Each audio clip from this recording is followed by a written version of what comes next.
মহাপ্রভু যিনি ভগবান তিনি কিন্তু যাকে দেখেছেন তার চরণে আমার গৌরাঙ্গ মহাপ্রভু মাথাটা নত করে দিয়েছেন।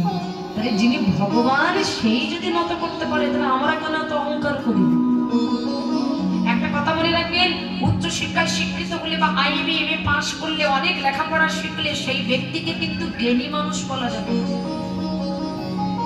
জ্ঞানী মানুষ হতে গেলে উচ্চ শিক্ষায় শিক্ষিত বলে অনেক লেখাপড়া শিখলে সে জ্ঞানী মানুষ হয় না। তাহলে জ্ঞানী মানুষ হতে গেলে কি করতে হবে না, তাকে আগে একটা জ্ঞানী মানুষের সঙ্গ করতে হবে।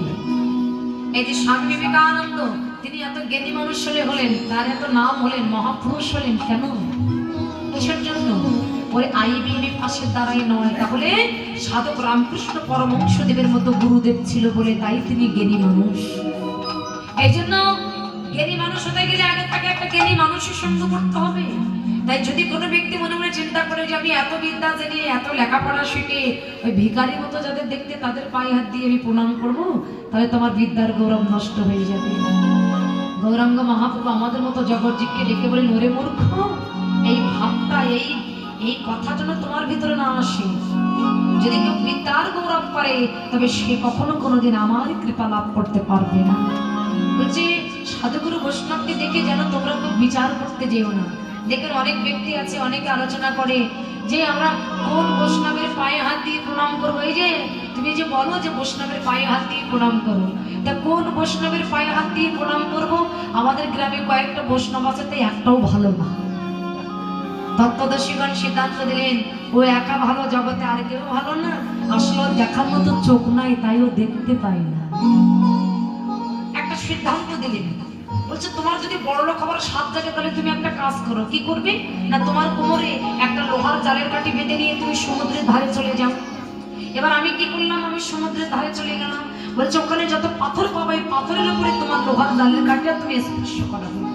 এবার আমি কি করলাম, একটা লোহার জালের কাঠি বেঁধে নিয়ে সমুদ্রের ধারে চলে গেলাম। যেই দেখলাম সেখানে অনেক পাথর পড়ে আছে, এটা ভাঙা, এটা আটখানা, দেখতে ভালো না, ডিজাইন ভালো না। মনে মনে চিন্তা করলাম, ভাঙা, আটখানা, দেখতে ভালো না, ডিজাইন ভালো না, এটা কি আর পরশ পাথর হবে? যেটা ওই ভালো ভালো পাথর পাবো তাতে আমার লোহার জালের কাঠিটা আমি স্পর্শ করাবো। তত্ত্বদর্শীগণ জানিয়ে দিলেন, ওই যে ভালো মন্দ বিচার করতে গেলে না, ওখানেই তোমার পরশ পাথর পড়ে গেল। বা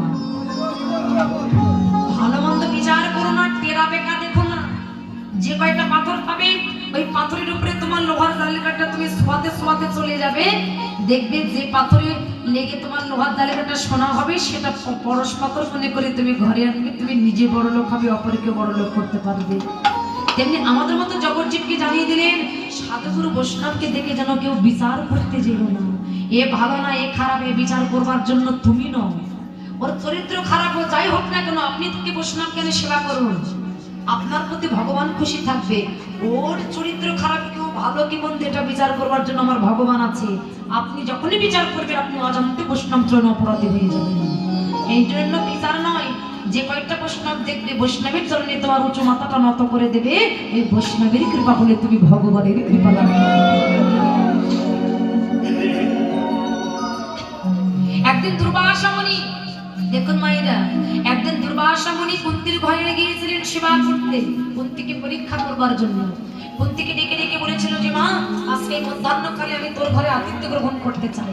কুন্তি মনে মনে চিন্তা করলেন, এটা তো আমার সৌভাগ্যের কপাল। এই যে লক্ষ্য করেন মায়েরা, বাড়ি যাবেন, হাত করুন দেখি।